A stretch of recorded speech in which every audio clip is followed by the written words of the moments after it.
Hello everyone, welcome to my YouTube channel S chemistry. आज के इस वीडियो में हम लोग सीखने वाले हैं कार्बीन केमिस्ट्री के बारे में। तो कार्बीन, जैसा कि आप जानते हो, एक ये रिएक्शन का इंटरमीडिएट स्पीसीज होता है। ये सबसे पहले मैं आपको बता दूं कि क्या होता है। तो कार्बन के पास 4 वैलेंस इलेक्ट्रॉन होते हैं, हम सब जानते हैं। इसमें से अगर दो इलेक्ट्रॉन इसके बाइंड होते हैं, मतलब बॉन्ड फॉर्म करते हैं, और एक electron lone pair of electron अगर कार्बन के पास प्रेजेंट है, तो वो स्पीसीज जो है आपका कार्बीन होता है। उसको हम कार्बीन बोलते हैं। ये तो ऑर्गेनिक केमिस्ट्री में हो गया कि कार्बीन ये होता है।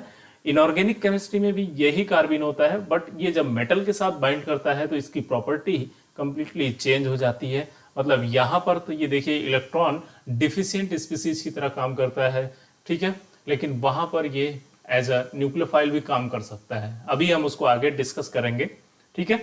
तो सबसे पहले आप देखो कि कार्बीन दो टाइप का हो सकता है। एक आपका सिंगलेट कार्बीन, दूसरा होता है आपका ट्रिपलेट कार्बीन। तो सिंगलेट कार्बीन और एक है ट्रिपलेट कार्बीन।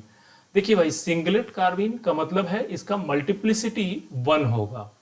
सिंगलेट मतलब मल्टीप्लिसिटी से मतलब है कि अगर उसकी मल्टीप्लिसिटी 1 है तो वो सिंगलेट होगा। और ये कैसे निकालते हैं मल्टीप्लिसिटी? तो m इजक्वल टू होता है 2s+1, और s क्या है यहाँ पे? Total spin. टोटल स्पिन क्या होता है ये देखिए, यहाँ पर कार्बीन, अगर दोनों कार्बीन एक ही ऑर्बिटल में प्रेजेंट हैं तो वो पेयर्ड होंगे। सपोज अगर ये सिंगलेट कार्बीन की मैं बात करूं तो यहाँ पर R1 और R अगर मॉलिक्यूल एटम अगर बाइंड है कार्बन के साथ, तो इसके पास एक लोन पेयर ऑफ इलेक्ट्रॉन होगा। मतलब एक इलेक्ट्रॉन पॉजिटिव होगा, दूसरा निगेटिव होगा, अगर ये दोनों सेम ऑर्बिटल में प्रेजेंट है तो इसका स्पिन क्या होगा? S1 plus S2, right. तो S1 क्या है? प्लस हाफ है। S2 क्या है? माइनस हाफ है। दोनों ओवरऑल क्या होगा? 0 हो जाएगा। तो टोटल स्पिन 0 हो गया। तो ये मल्टीप्लिसिटी आया 1, राइट। यहां पर ये S की वैल्यू 0 हो गई। तो ये आपका सिंगलेट कार्बीन हुआ। सिंगलेट कार्बीन का मतलब हो गया कि कार्बन के एक ही ऑर्बिटल में, ठीक है, एक ही ऑर्बिटल में lone pair of electron present होगा, राइट। और एक ऑर्बिटल जो इसके पास होगा, p ऑर्बिटल, वो वैकेंट होगा। तो इसका जो हाइब्रिडाइजेशन होता है, ये आप जरूर ध्यान रखना कि ये जो कार्बन होता है ये sp2 हाइब्रिडाइज्ड होता है, राइट। sp2 देखो, ठीक है, यहां पर sp2 हाइब्रिडाइज होता है। अब बात करते हैं हम ट्रिपलेट कार्बीन की। ट्रिपलेट कार्बीन मतलब इसका मल्टीप्लिसिटी जो है वो 3 होगा। 3 कैसे होगा कि अगर ये जो कार्बन है इसमें दोनों ये तो बॉन्ड हो गए, इसके बाद एक इलेक्ट्रॉन ये ऑर्बिटल में प्रेजेंट होगा और दूसरा इलेक्ट्रॉन इस ऑर्बिटल में प्रेजेंट होगा। मतलब दोनों इलेक्ट्रॉन डिफरेंट ऑर्बिटल में प्रेजेंट हैं। तब वहां पर जो स्पिन होगा आपका टोटल, वो S1 प्लस S2, और वो होगा हाफ प्लस हाफ, मतलब ये 1 होगा। तो यहां से मल्टीप्लिसिटी अगर आप निकालोगे तो ये 3 आएगा। तो इसलिए ये ट्रिपलेट कार्बीन इसको बोला जाता है। अब देखिए यहां पर इसका दो टाइप से हाइब्रिडाइजेशन हो सकता है। बहुत ही इंपॉर्टेंट चीज है। देखिए ट्रिपलेट कार्बीन, इसके दो हाइब्रिडाइजेशन हो सकते हैं। एक हो सकता है कि sp2 हाइब्रिडाइज हो, मतलब एक s का ऑर्बिटल और दो p ऑर्बिटल आपस में इन्वॉल्व होंगे तो वो sp2 फॉर्म कर सकता है। दूसरा क्या हो सकता है कि ये sp हाइब्रिडाइजेशन भी शो कर सकता है। बहुत ही इंपॉर्टेंट चीज मैं आपको बता रहा हूं कि यहाँ पर sp2 कार्बन हाइब्रिडाइजेशन भी हो सकता है कार्बन का, और sp भी हो सकता है। तो देखिए sp2 कब होगा? जब एक s और दो p के ऑर्बिटल यूज होंगे, राइट। मतलब दोनों अलग अलग ऑर्बिटल में जो p ऑर्बिटल में इलेक्ट्रॉन है ये हाइब्रिडाइजेशन में पार्टिसिपेट करेंगे। अगर केवल एक ही ऑर्बिटल अगर पार्टिसिपेट करेगा तो वो sp हाइब्रिडाइजेशन फॉर्म होगा।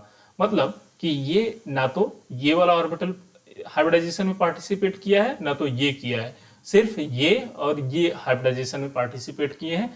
बाकी वो इसके जो भी इसके साथ बाइंड करेगा वो इसके एंटी बॉन्डिंग में इलेक्ट्रॉन डोनेट करके उसके साथ बाइंड कर सकता है, राइट।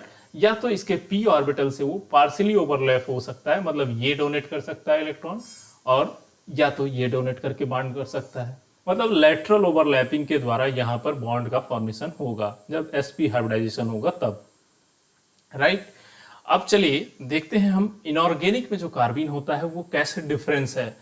ठीक है, तो देखिए इनऑर्गेनिक का जो कार्बीन है वहां पर भी दो टाइप होता है।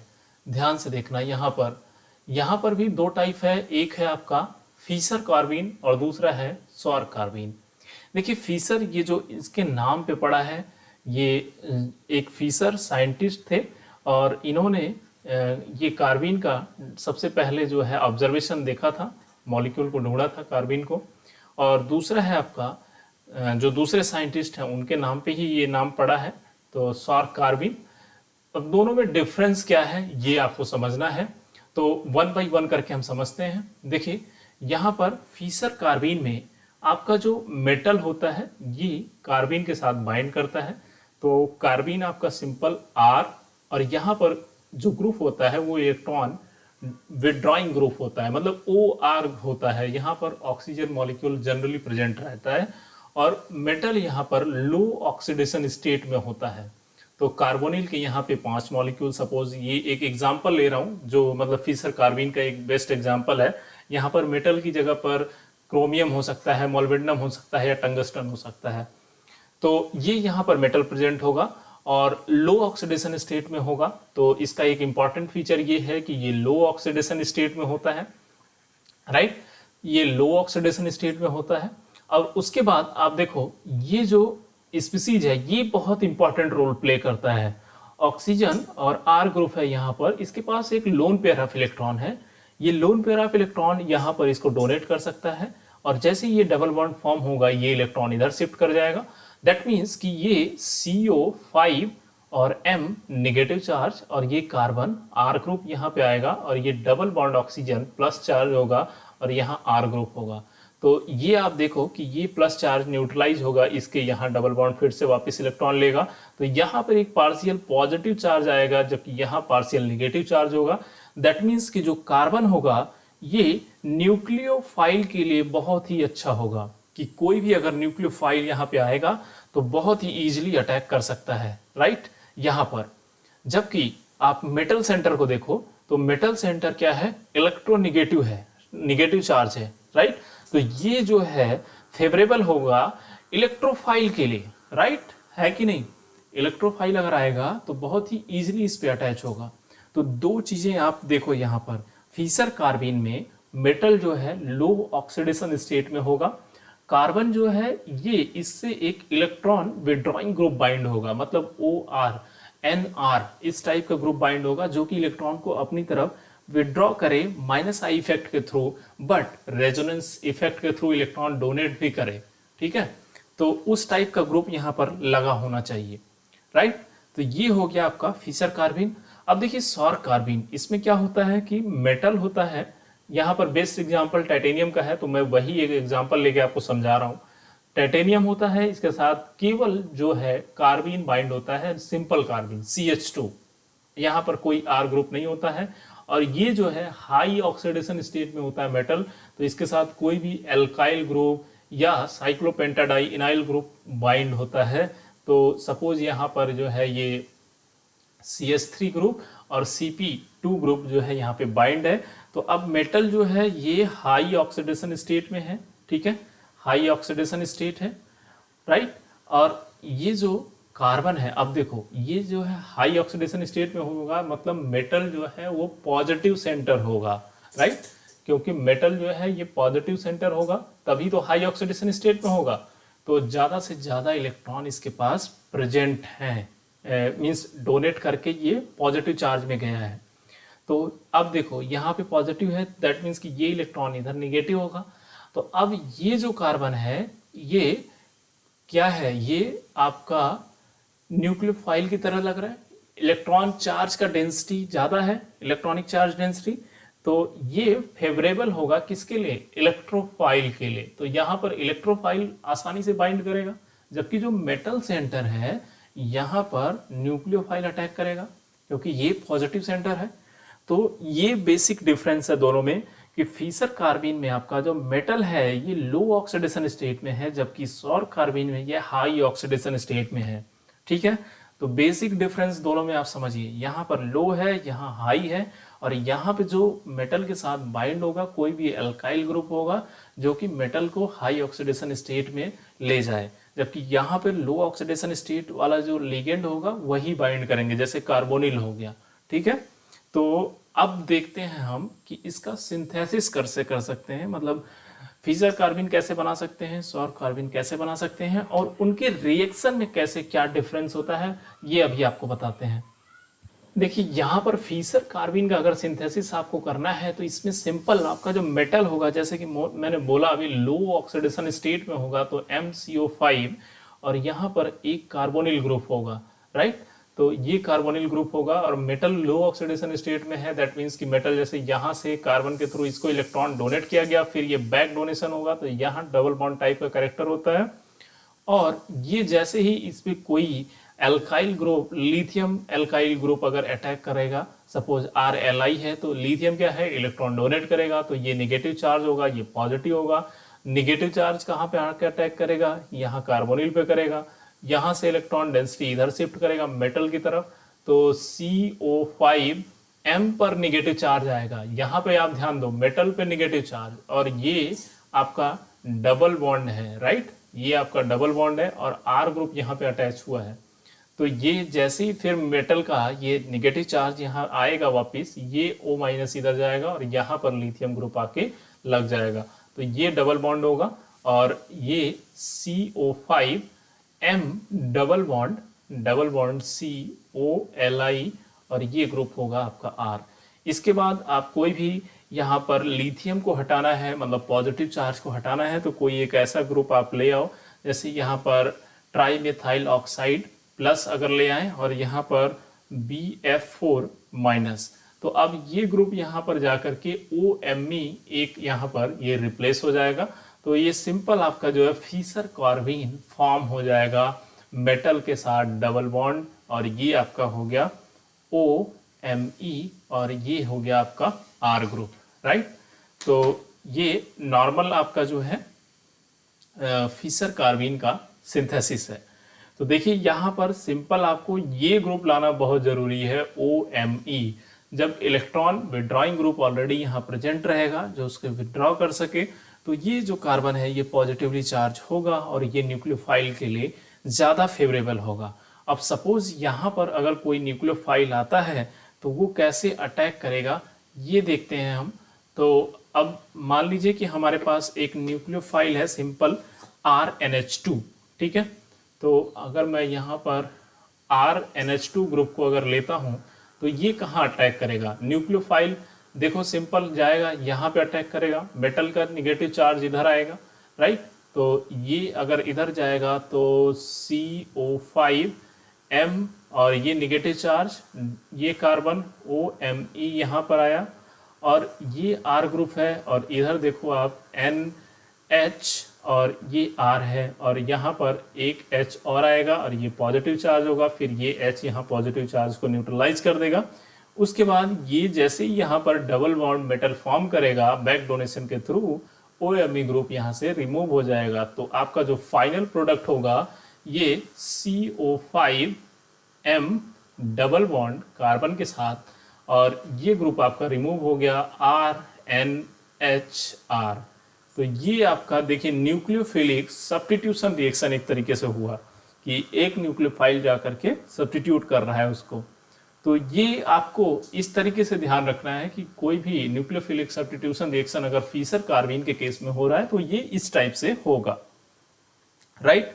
इसके बाद हम लोग देखते हैं सौर कार्बिन में कैसे होता है, ठीक है। सौर कार्बिन में देखिए यहाँ पर थोड़ा सा बेसिक और जो है हम चलते हैं इसमें। सौर कार्बिन में सिंपल आपका जो है टाइटेनियम मेटल होता है, राइट। टाइटेनियम मेटल का कोई भी साल्ट हम ले लेते हैं, जैसे TaCl2, और इसके साथ हम टर्शियरी ब्यूटाइल का एक कोई अल्काइल ग्रुप ले रहे हैं, ठीक है, टर्शियरी ब्यूटाइल CH2 का होल थ्राइस, राइट। ये ग्रुप हो गया मेरे पास, और इसके साथ हम दो मॉलिक्यूल रिएक्ट करा रहे हैं, दो Cl को रिमूव करने के लिए, यहाँ पर टर्शियरी ब्यूटाइल CH2 और ये लिथियम। तो अब ये ग्रुप जो है आकर के Cl की जगह पे यहाँ पर अटैच हो जाएगा, राइट। तो ये आपका टर्शियरी ब्यूटाइल और CH2 आपका होल 5 हो जाएगा और ये आपका ग्रुप होगा टिटेनियम। इसके बाद क्या होगा कि एक यहाँ पर जैसे ये CH2 ग्रुप है तो टिटेनियम, ये टर्शियरी ब्यूटाइल CH2, इसका कितना है होल 3 होगा और ये टिटेनियम होगा। अब देखिए यहाँ पर एक CH2 और ये हो गया टर्शियरी ब्यूटाइल ग्रुप और यहाँ पर हुआ CH2 टर्शियरी ब्यूटाइल ग्रुप। तो देखिए ये जो H है, या तो अब देखिए यहाँ पर कार्बन का फॉर्मेशन होना है तो ये सिंपल यहाँ से हाइड्रोजन क्या होगा कि अब ये मेटल देखिए हाई ऑक्सीडेशन स्टेट में है तो H यहाँ से रिमूव होगा, ठीक है, ये डबल बॉन्ड फॉर्म कर सकता है तो ये ग्रुप यहाँ पर रिमूव हो जाएगा। आइदर दूसरा मैकेनिज्म ये है कि ये जो है डबल बॉन्ड यहाँ पे बनाए और ये ग्रुप खुद निकल जाए, ठीक है।